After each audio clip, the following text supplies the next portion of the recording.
بسم الله الصلاة والسلام على رسول الله صلى الله عليه وسلم كبجمتوتا هردفتوتا كينيا السلام عليكم ورحمة الله وبركاته إجاه الرديبويدان بقى ربين عيد الفطري كم بركم توقف لبا أفري في أفرتمي أفريتين سنين جه بقى ولين نجه جتة إجاه أنا من هندنيو كيسوم ما كبان جويان عيدا جويا جمتشو جويا والجلالاتي إجاه ماتي فروتن أكسم ما أولان وليت الفلاني كيسوم ما في سمتي حال سنان نياتي أباسي عيدة كان دبرسا إجا نوتيس كنو كيبور ملتي ميديا برودكشن تي في نور الهدى والإنتاودان قيارة من أستاذ كينيا كبجمع في جالتما أستاذ عمر أرسيتي تأرجمنا عمر روبي اللي تشيتي روبي اللي أماني مكان إساني إنه كتيمو إسانو مرة كان أدبا فنوتها إجا إساني وجينمو ترتي بريدة جونا إسانيس هيريو تكيس أولين أكسم مو كيسمو تكيس أولين بشننا بهاران ندوك تران أمس كينيا إجا أستاذ السلام عليكم ورحمة الله وبركاته. وعليكم السلام ورحمة الله وبركاته. دران درسا منكيسن بنا جوتني حالا كان نسمتني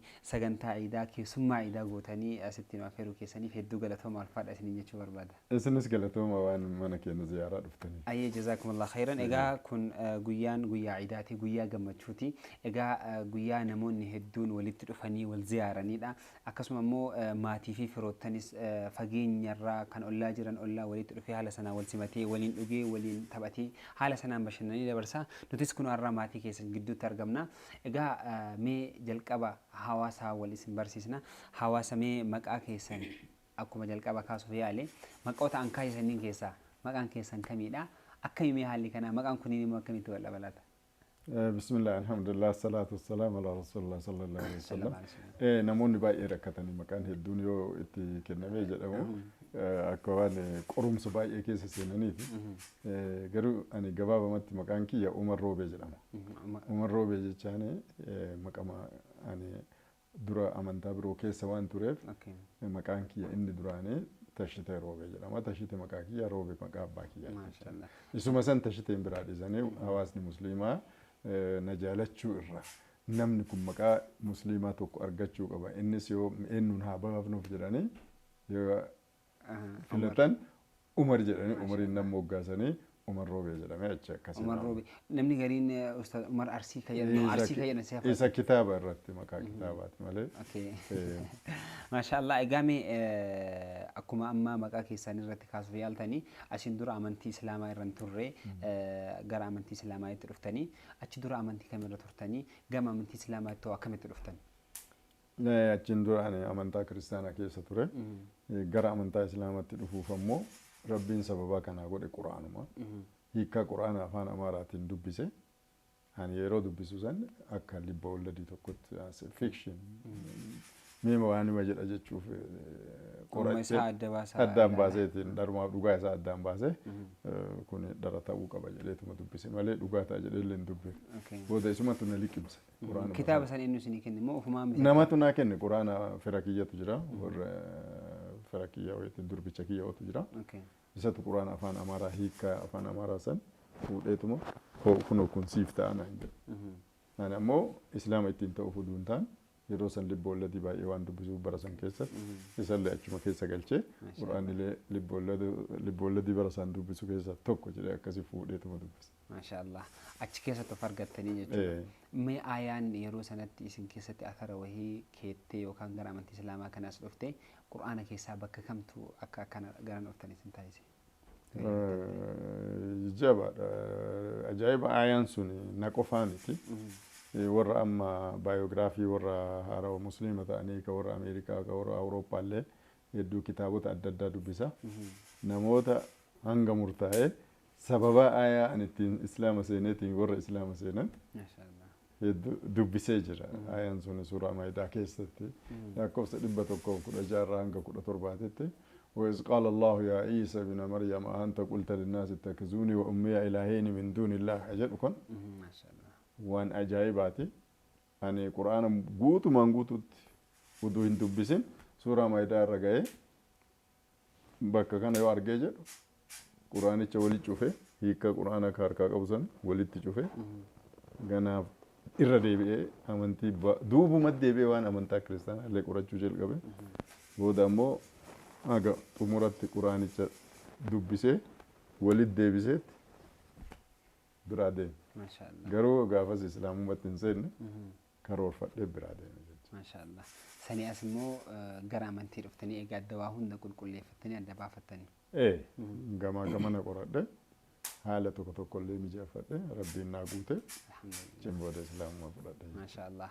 Mee egaa dhuftanii immoo hin teenye khidmaa diin islaamaa keessatti keessumaa akkuma jalqaba iyyuu kaastanii kitaaba dubbisuu irraa kan dhuftanii gama amantii kanallee dubbistanii tumaan dhuftanii egaa kitaabota hedduullee barreessitanii jirtanii akkasuma immoo gama da'awaatiin illee wal qabatee da'awaa hedduudhaaf imala deemtanii da'awaa biyyoota Afrikaa kanneen akkasuma immoo biyyoota Arabaallee garaagaraa keessa deemtanii da'awaa kallattii sanaan gootanii turtanii jirtanii mee akkami gara da'awaa kanaa itti hoo egaa amantii kana qabattanii maaltu isin kaasee akkami gara da'awaa kana bobba'uu dandeettan?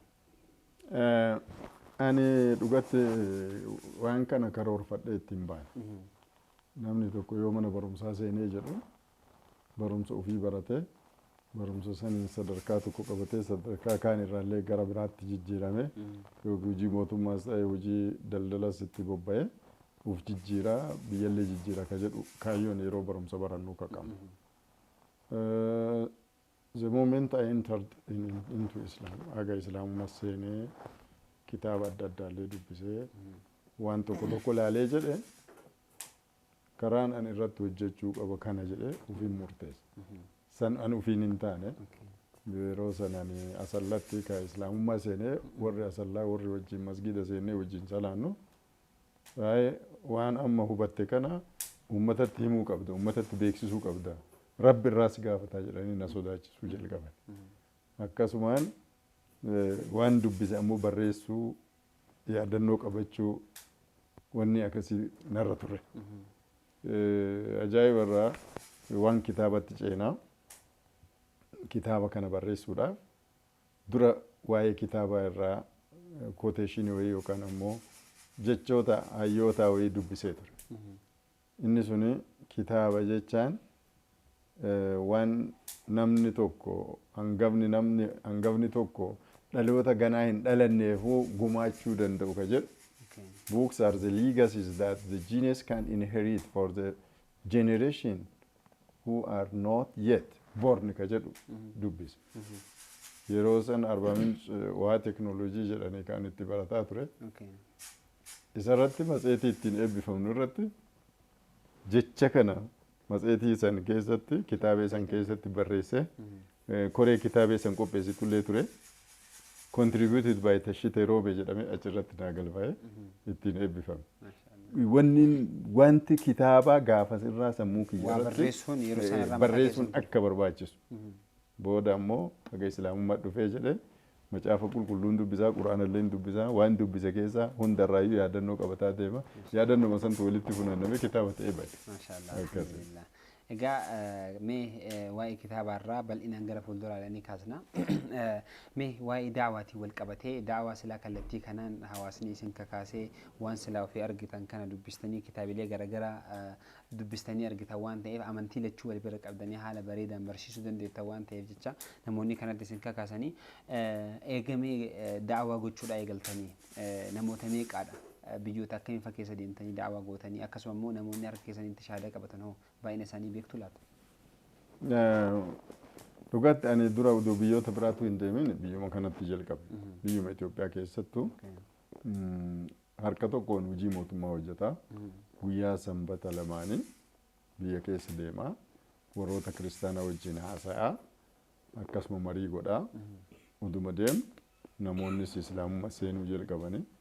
Adeemsa keessa ammoo hojiin kana wajjin hojii mootummaa itti fufuu hin dandeenye maaliif hojiin daawaa kun ammoo eegaa kallattiidhaan kan na barbaadu taate keessattuu waa'ee amantii xiinxallaan hojjechuu kun dirqama kiyya ta'ee ufumaan dhufe.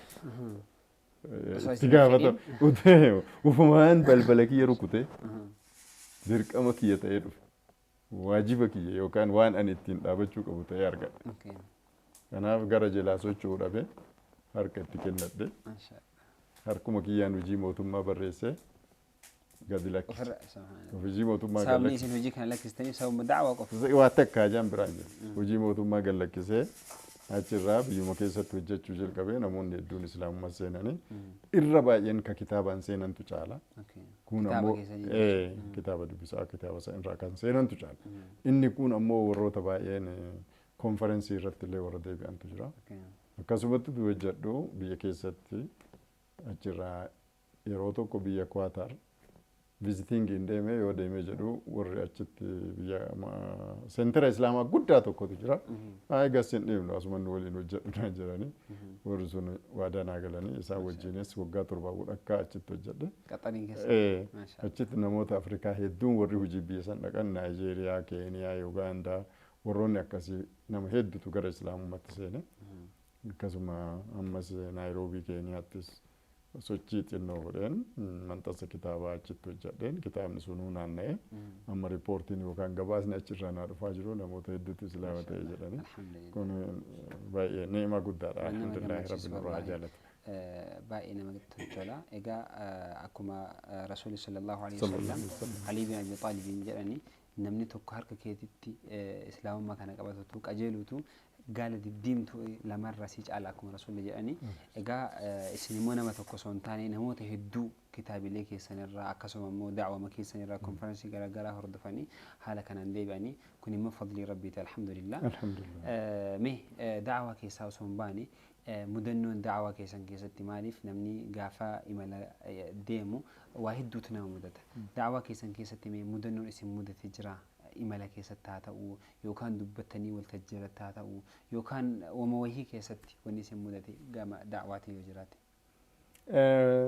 Mudannoon gabaabdutti lamaanuma dubbanna. Lamaan san keessaa wanni ani ajaa'ibe tokko walgahii waggaa almost 22-21 dura aanaa Adaamii Tulluu godina Shawaa magaalaa Jiddoo jedhamtutti walgahii guddaa gaggeessine kiristaanonni illee baay'een dhufanii isaan wajjin kiristiyaana wajjin haasofne marii gaggeessine san keessatti kiristaanonni yoo macaafa isaanii keessaan waa itti dubbannee jennu macaafni kun kennaa miti isintu forjii godhee fiddaniirtanii nuun jedha. Ni wakkatan. Aniin aare hiriyoonni wajjin jirullee Muhammad Kadir Sadiq Muhammad obboleeyyan keenya warra wajjin sochii kana jalqabne jiranii waan dubbatan dhabanii xumura irratti ani aaree ka'eet xiqqoo yeroo san hojjetaa mootummaallee ture yoo kitaabni kun kenna jettanii isin hin amanne walgahii kenna cufnee deemnaa jenne. Aartanii akkasitti. Aaree akkasii. Dura kana amanuu qabdanii jedhe. Kitaaba kana harkaan qabdee dubbifte ija keetiin ilaalte kiyya jechuu fi kiyyaa miti jechuu kan kee qofa sirraa hajamaa jira. Kitaaba jarri qabattee dhufne moo isintu qabattee dhufne? Nutu qabatee dhufeera ka isaan nu kenna irraa dubbifte. Kuni kitaabni isin irraa dubbataa jirtan kun kennaa miti. Ufii forjidii hojjettanii dhuftanii fiddaniirtanii nuun jedhan.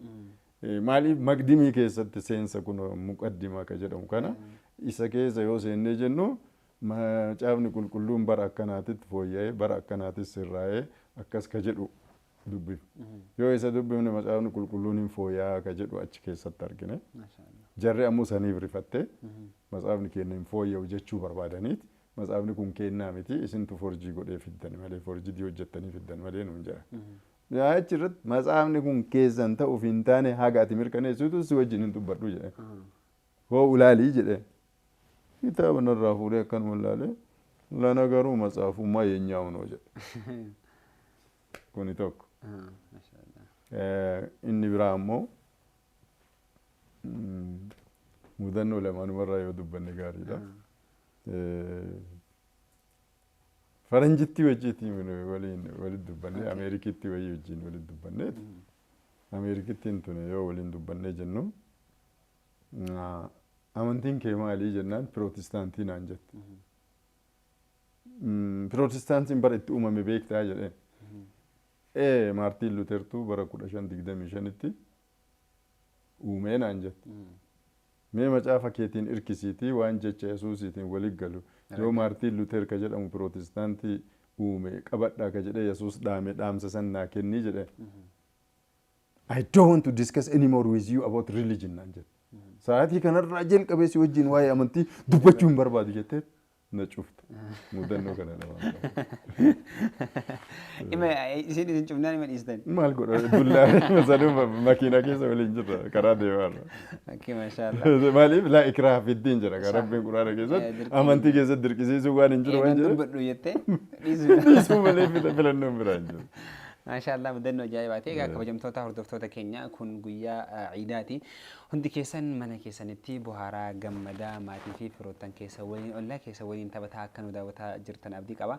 Egaa seenaa ustaaza keenya keessa gabbuunee miti irruma irraa haga wahii mudannoo isaan da'awaa keessatti mudate akkasuma immoo eessa akka turanii amma eessa akka jiran waan kana qofarraa dubbatutti jirra.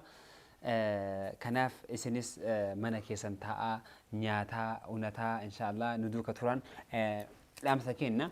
Egaa inshaallah kun immoo sagantaa Keyboard Multimedia Production TV Nuural Hudaa waliin ta'uudhaan qopheessedha. Egaa ustaaz mee ammas waa'ee da'awaa keessanii gabaabinaan nu kaastanii jirtanii hojiin keessanii immoo da'awaa afaanii qofaa miti da'awaa kitaabaas qabdanii kitaaba barreessutti waan isin kaasee dubbattanii jirtan. Waan kitaaba akka isin barreessu isin kaasee dubbattanii jirtanii mee kitaabilee kam kitaaba isin barreessitan kitaaba hedduudha baay'inni isaa kitaabni sun hagami kitaaba san keessaa hoo kan inni isin jalqaba barreessitan kitaaba kamidha? Kitaabileen hedduudha. Inni duraa kitaaba yaadannoo yoo waa dubbisuu jalqabu hundumaayyuu ajandaa wayii qaba. Ajandaa sanitti waan macaafa qulqulluu keessa dubbisallee katabadha. Waan quraana keessa dubbisallee katabadha. Seenaa addunyaallee laayibireerii deemaa dubbisaa ture. Laayibireerii dhaqee The Religions of the World ka jedhu kitaabolee adda addaa barbaadee katabataa ture. Isa saniin walitti qabee kitaaba Tallaaq Mikir Laaddisuutti Wuldi kan jedhu Umar Arsiitiin kan qophaa'ee bara 1995 akka lakkoofsa Itoophiyaatti maxxanfame. Kitaabni duraa isa. Isumatu afaan Oromootitti illee hiikame. Ustaaz Xaalibuutu hiikeeyyuu afaan Oromootitti. Achirraa ammallee isuma biyya Kwaataritti afaan Ingiliffaatitti illee deebi'ame. The Great Advice for the New Generation jedhame. Isumatu biyya afaan sadiin qophaa'e jecha. Kitaabni hundumaa kitaaba gara 17 ka hiikeef kan barreesse kitaabota 17 hanga 18 ni gaani. 18 san keessaa tokkochiin maxxanfame malee barreeffamee ta'a. Kitaabota san hunda keessaa kitaabni akka Tallaaq Mikir ka jedhu kun mataa namaallee jijjiirullee nallee ifoytaa naa kenne hara baafannaa naa kenne maaliif waan yaadu hunda of keessa qabate ergaa gabaabduu straight forward waan complicated hin ta'in waan walitti hin buune waan namni kamiyyuu akkuma salphatti hubachuu danda'u waan ta'eef kitaabni kun ammas guddisee garaana nyaata. Irra baay'ee kitaaba kana ammallee yeroo baay'ee barreessu taaksii keessatti barreessa. Dhugaa dubbachuuf. Hojiif Finfinnee keessaa yoo taaksii yaabbadhee deemu hanga biiroo deemuuf qalama diimaan jala tuqaa itti dabalaa irraa dhidhisaa akkasitti taaksii keessa barreessi jechuu danda'a. Kitaaba taaksii keessa barreeffame yoo jenne hin danda'u. Hawaasa bal'aa birallee kitaabni qaqqabeessaadha. Biyya keessatti illee biyya alaatti illee. Baay'ina isaa yaadattanii hagam kan koppii. Manxasa shanaffaa ga'eera. Maashaallah. Manxasa shanaffaarra jira.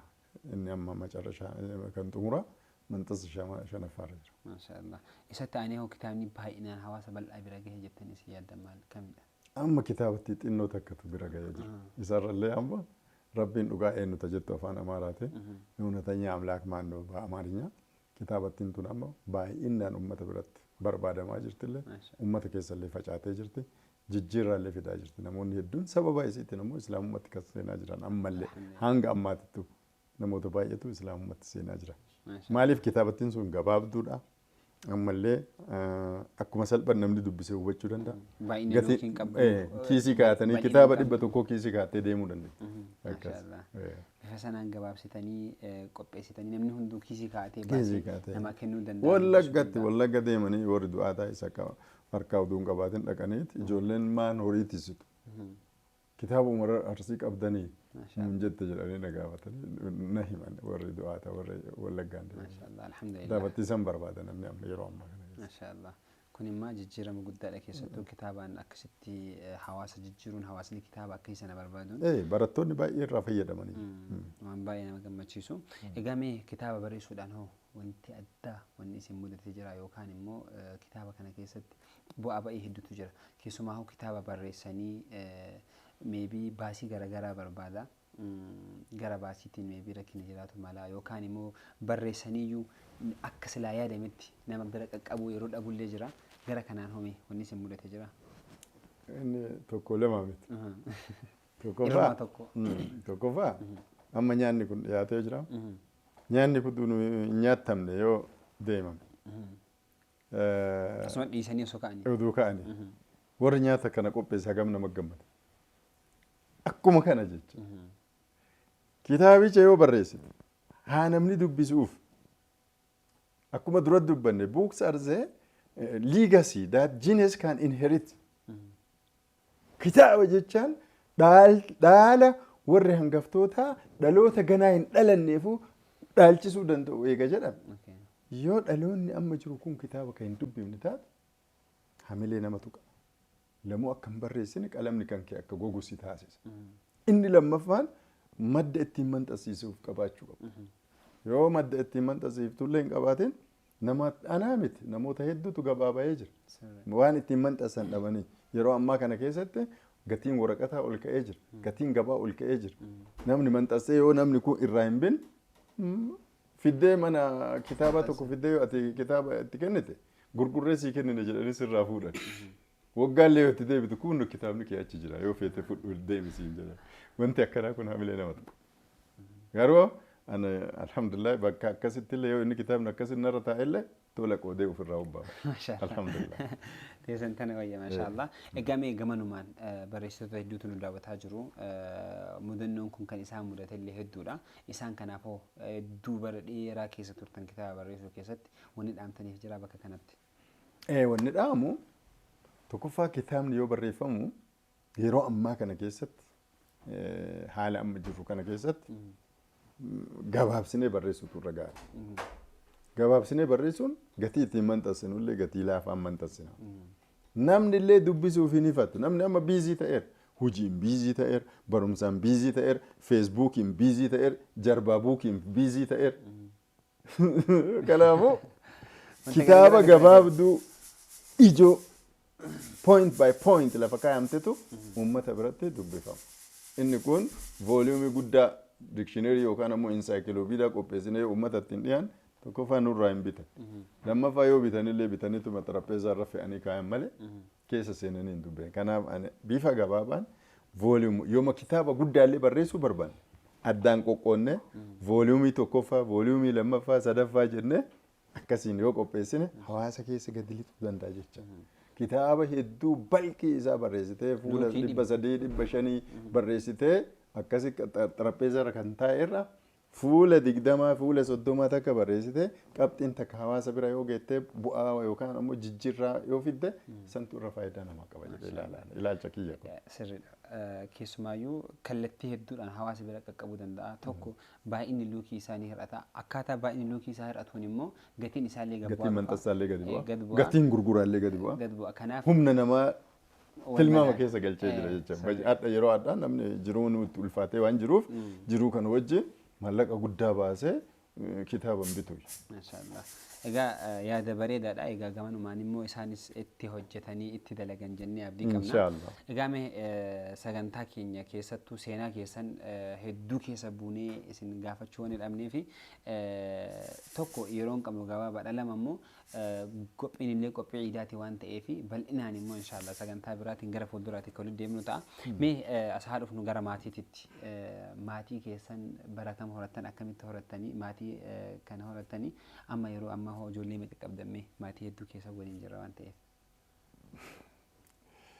Inni kanan dura intervuu tokko Minbar TV irratti qilleensarra oolee ture. Maatii akkamitti akka horachuu danda'e. Ani dura oduu amantaa Islaamaatitti hin seenne maatii musliimaa fuudhaaf filachuu akka qabu. Haadha manaa musliima taate filachuu akka qabu dursee lafa kaayadhe. Haga amantii seentammoo uduun seenne filadhee musliima ta'ee fuudhuuf karoorfadhe. Akkasumaan amantaallee fuudhuun dura guyyaa 5tti shaahadaa qabadhe. Maashaallah. Eega cidha qabatanii maal? Eega hunda walii galle. Achiin booda guyyaa 5 immoo 6 booda. Maatii yeroo sanatti amantiin isaanii maal? Musliima turte isin rakkoo qabdu. Musliima waan turte. Akkasuma walii galle. Akkasuma walii galle. Maatii wajjin walii galle. Achi guyyaa 6 booda ani shaahadaa qabadhe. Ciinessan booda raawwatame. Ammas amma ijoollee 5 qaba. Alhamdulillah. Dubartii mucayyoo takkaa fi ijoollee dhiiraa 4 qaba jechuudha. Maashaallah. Alhamdulillah. Sanniin keessaa amma namni lamaan as jirani. Inni Khalid Umar Roobee jedhama. Inni sun Muhammad Nur Umar Roobee jedhama. Maashaallah. Guddaa sun. Lamaan kunniin as jirani. Maashaallah. Kun ammoo durbicha Khalidiiti. Kajidduu sun Yusuf jedhama. Akkasii namni sadii namni mucaan kiyya ka inni dura biyya Kwaatar jira. Inni kun ammoo Abdul Hakim ka jennullee barumsaaf deemeera. Akkasuma maatiin keenya. Gamanuma ammee isaan Kwaatar jirus ta'ee kan akkasuma immoo yuunivarsiitii jiruun akkasuma immoo maatii biraadlee yoo jiraate ergaa baga isiniin gahe maal jettaniin? Baga isiniin gahe jedha. Bilbilaanillee meseejiinillee email maali waa hundaanuu wal communicate godhaa jira jechaadha. Gama naanillee mee ergaa baga isiniin gahe jedhanii asummaan TV kana daawwataa jiran nurraa jiran ta'a waan ta'eef. Ammaatti mucaa kiyya Qaasim Umar Roobee isa Qatar jiru akkasuma Abdul Hakim Umar Roobee isa Hawaasaa Yuunivarsiitii jiruuf baga iida bara 1144 isin gahe jedha. Maashaallah egaa baga waliin nu gahe. Egaa nutis kabajamtoota hordoftoota keenya ciida milkii ciida kabajaa kan barana kan bara egeree rabbi nu haa godhu jecha egaa baga waliin nu gahe jenna. Mee ustaaz isinirraa osoo hin deemne ammas keessattuu guyyaa ciidaa kana mudannoo garaagaraatu nama mudata. Namni maatii qabus ta'ee kan maatii hin qabne illee wantoota garaagaraatiin mudannoon keessa mudatu waa'ee ciidaatiin wal qabatee mudannoon isin mudate jira haga ammaatitti jireenya keessan keessatti. Jira. Mudannoon na mudatu dhugaa dubbachuuf ani ciida irratti ilaalcha guddaan kennu akka dhuunfaa kiyyaatti. Ramadaan irratti ani ilaalcha kan kennu. Inni waan hawaasummaan wal qabatu waan ta'uuf kun dadhabbina kiyyas ta'uu ni mala. Warri biroo garuu ciida kanallee akka waajibatti uffata bitachuun waajib, hoolaa qalachuun waajib, lukkuu qalachuun waajib akkasuma godhanii kan deeman jira. An akkasitti ilaalu. Maaliif ciidaaf jedhanii uf cinqanii ciidaaf jedhanii uf rakkisanii waan hin jirre fuudhanii waan hin jirre keessa seenanii wanti akkasii haa ta'u anillee keessaa bahuu hin dandeenye. Hawaasummaadha waan ta'eef. Keessaa bahuu hin dandeenye hawaasummaadha maatiitu si dirqisiisa ijoollee si dirqisiisa keessaa bahuu hin dandeenye garuu akkuma biyya keenyatti ayyaana jechaan gaarawwatu namarra jiga. Waan kanarratti aleerti ta'uu qaba namni keenya dammaquu qaba. Warri amantaa biroollee haa ta'u warri musliimtotaallee unnecessary kostii baasuun barbaachisu. Likkimatti gammadanii. Waan jireenya san booda jirree guutuu fixatan. Likkimatti gammadanii haqiiqatan dhugaa dubbachuuf ciida jechaan hawaasummaa irratti wal bira dhufanii nama waliin buna waliin dhuganii shaayii waliin dhuganii waan jirtu lukkuun illee jiraate sangaan illee jiraate qixxaan illee jiraate waliin sheer godhanii nyaachuun kun walitti uummata nama hidha hawaasa musliimaa kana tokko taasisa. bifa biraatiin ammallee iidal fixriin kun wanni nama gammachiisuun warra waan qabnee fixrii ofirraa baasanii kennuun ikonomikaalii rakkoo hawaasa musliimaa tokko hiikuudha jecha. Vaaluu kanneen lamaan hin qabaa hin kenninaaf. Garuu humnaa ol baasii hin taane baafne. Akkuma waan jireenyi keenya gaafas ta'uuti qaba namni baalaansii godhatee jireenya ofii ilaallate baalaansii ofii ilaallate akkasiin deema malee gaafuma iidaa kana waa hunda fixatee waa hunda bitatee achiin booda guyyaa itti aanu liqaaf bedeemu fa'aatu jira. Warri qabullee taanaan warra hin qabne kenneetuma likkimatti iida likkimatti ikonomaayiz godhamee haala hawaasallee hin miineen haala personaaliillee namallee hin tunne uduutti deemame gaarii jedha. Unnecessary costii baasuun baasii adda addaa baasanii baasii adda addaatiif uf dabarsanii kennuun ilaalcha kiyya biratti negatiiv. Maashaallah bareedaadha. Keessattuu akkuma isin kaastanii namni keenya maatiidhaan yeroo walii bu'utu jira. Ijoolleedhaaf gubbaa irraa qabee shamizii bitee, tiishartii jalaa bitee, maal bitee, surree bitee akka carraa ta'ee kaalsii fadagatee gala. Kaalsii sababa dagateef jecha kaalsii sila kophee keessatti godhatan sababa dagateef kophee illee bitee kaalsii qofa dagateef jecha yeroo maatii walii bu'u jira. Akkuma isin kaastan waa'ee ciidaatiin wal qabatee maaliif kaalsii daa'imaan bitee maaliif kaalsii akkasii hin godhin maal fa'a jedhan akkuma jiru meebii barii kanayyuu nama hedduu mudatu mala namoonni hedduun kaalsii dagatanii kalee kaalsii dagatanii har'a kaalsii bituudhaaf ganamaan dhiinni fakka jala darbu jira kaalsii suuqii irra deemanii suuquudhaan kunis akka mudannoo garaagaraatti jira.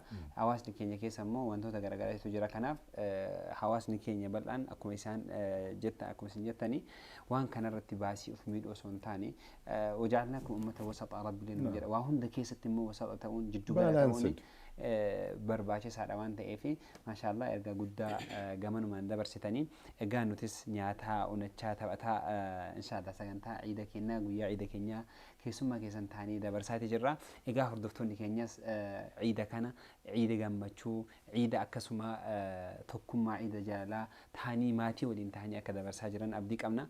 Egaa namoota hedduutu as jiru. Egaa isaanis ergaa baga isiniin gahee ni dabarsu. Xumura irratti isin wanni jettan yoo jiraate hawaasa bal'aa nu daawwataa jiruuni wanti isin itti dhaamattan yoo jiraate. Dhaamsa biraa gabaabama.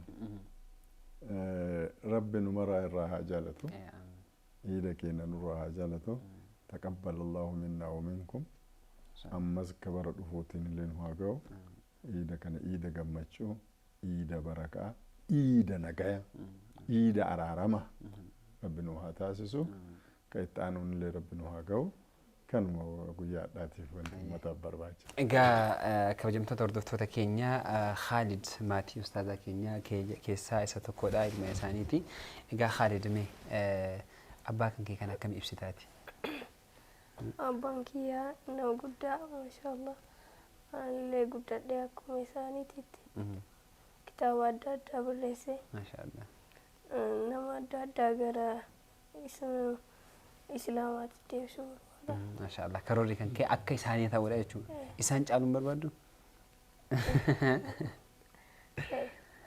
Maashaallah.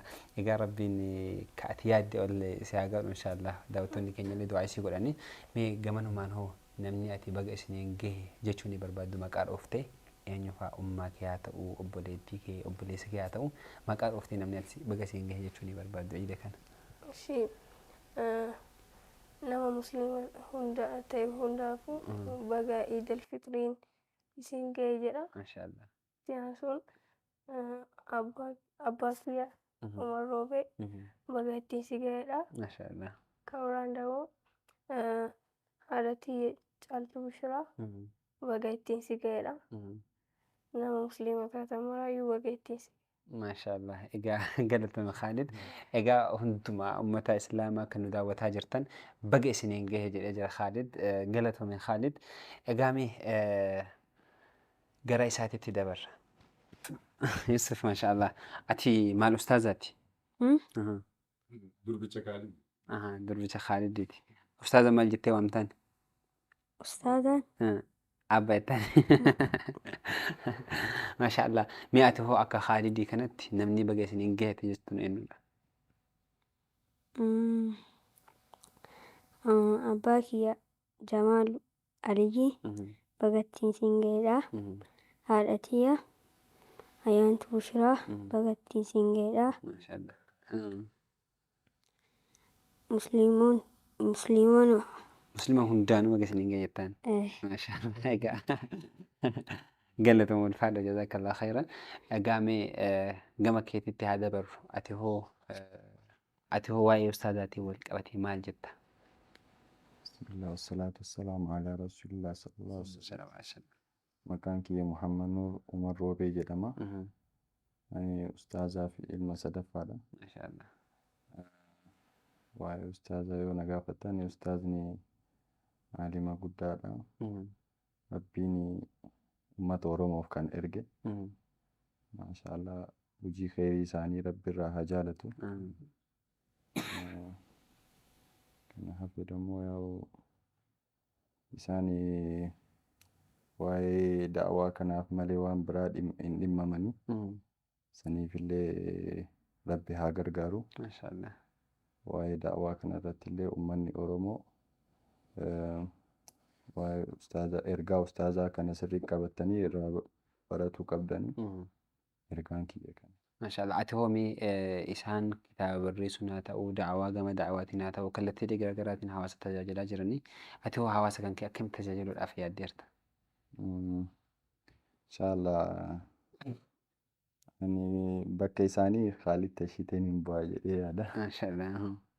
Ani dammoo waan garaagaraan waan isaan dhimmoo waa'ee kitaaba isaan barreessan kana isaan faana deemaa uummata raabsuu kanneen ana gara sanii hin gargaara. Maashaallah.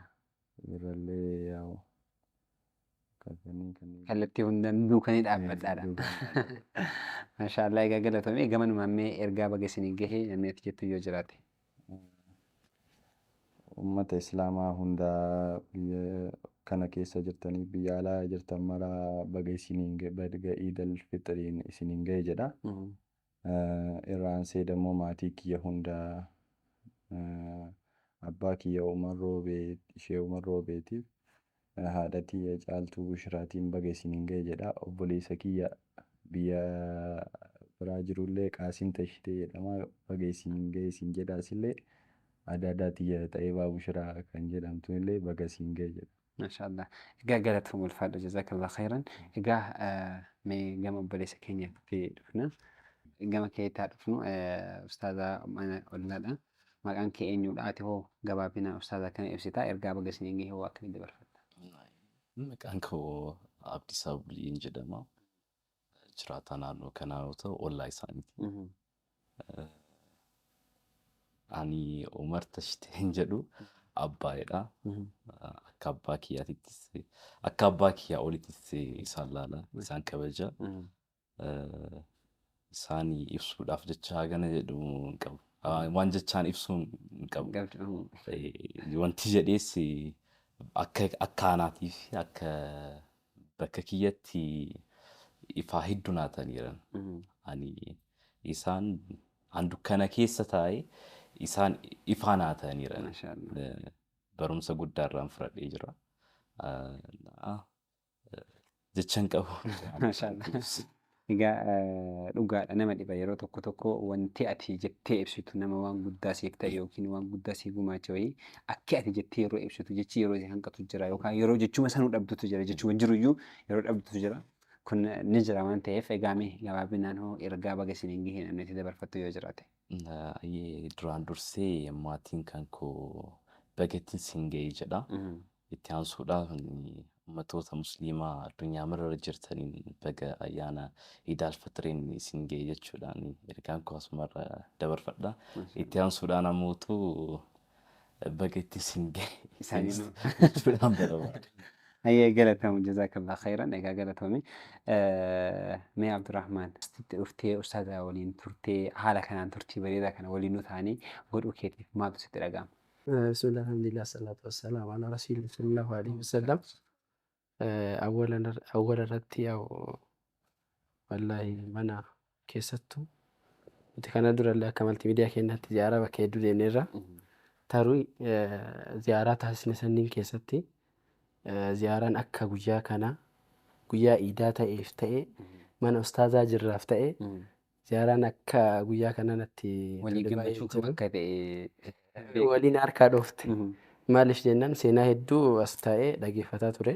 Haa ta'u durallee kitaabaan hagam tokko waan isaan barreessan kanneen duukaa buune sagantoota isaanii irratti argamuudhaan akka eebbisiisaa turre isaanillee ni yaadatanii keessattuu dhiyeenya kana bara kana keessa kitaaba hangaftootaa jedhu waa'ee rasuulaa irratti sallallahu alaihi wasallam kitaaba barraa'ee san irratti guutuu sagantaa sanii Shaashamannee qophaa'ee ofii akka maltiimiidiyaa keenyaatti TV Nuur waliin taanee qopheessuu fi isaanillee waan yaadatanii inshaallah isaanis nama seenaa ta'uu waliin nama seenaa qabu ta'uu wajjin hawaasa kanaaf dhaamsa guddaa barnoota guddaa muuxannoolee guddaa sababa qabaniif jecha aarsaa barbaachisu kafallee guyyaa iidaa qophii kana mana isaaniitti argamnee isaan ziyaarreerra maashaallah hedduu takka nuti garuu itti gammanneerra. Kana yoo ta'u garuu akka miseensota koo obboleeyyan kiyyin kan akka Abdulatiif ta'e Abdurrahmaaniin ta'e Abdunnaasir Okaashaafaa ta'e tiimii keenya guutuu tiimii maltiimiidiyaa keenyaa guutuu kan Shaashamanneetiif Shaashamanneen alaa bakka buuneeti isaa kana kan nuti mana isaaniitti argamne inshaallah afaanuma isaaniitiin hedduu takka ustaazii Rabbiin umrii nuuf haa dheeressuu jechuudhaan fedha. Jazakallah khairan galatoomii egaa inshaallah sagantaa biraas jira waan ta'eef sagantaa sanaan inshaallah ati sagantaa qabattee dhufta. Egaa gara xumuraatti deemneeti jirra. Guyyaan guyyaa ciidaa guyyaa gammachuuti. Guyyaa nyaataa fi dhugaatii nullee nyaataas jiru kana bukeerraa kaasnee nyaatuuf deemna. Egaa hordoftoonni keenya immoo nyaataa kan jiranis jiru akkasuma immoo nyaatuuf kan qopheeffatanii akkuma keenya bira taa'u jiranillee jiru. Egaa mee guyyaa takbiiraadhaan takbiiraa guyyaa ciidaa jennee sagantaa keenya xumurra. Egaa takbiiraa haa jennu mee.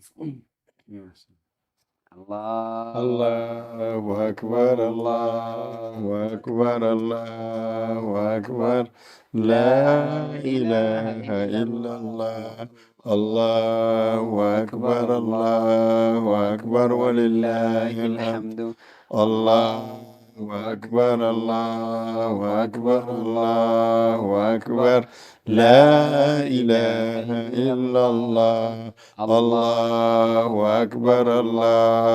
أكبر ولله الحمد. Galatooma jazakumullahu khairan. Egaa kabajamtoota hordoftoota keenya kun sagantaa Kiiboor Maltiimiidiyaa Piroodakshin TV Nuur al-Hudaa waliin ta'uudhaan haala kanaan mana ustaaza keenyaatti qopheessedha. Egaa dhangaa hedduutu as jira. Kana hunda nyaachuu deemna yeroon hin jiru waan ta'eef sagantaalee keenya hafan wajjin turtii gaarii jecha egaa ogeessi kaameraa keenya Abdullatiif Amaan akkasuma immoo Amiir Hajji nu duuka turanii galatooma ulfaadha isaaniin jecha Kiiboor Maltiimiidiyaa Piroodakshin TV Nuur al-Hudaa waliin ta'uudhaan sagantaa bareedaa hedduu qopheessee jira. Sagantaalee hafa waliin turtii gaarii isiniin jenna. Ustaaz guutuu waggaa waggaa rabbi nu haa deebisu galatooma. Assalaamu alaikum warahmatullahi wabarakatuh.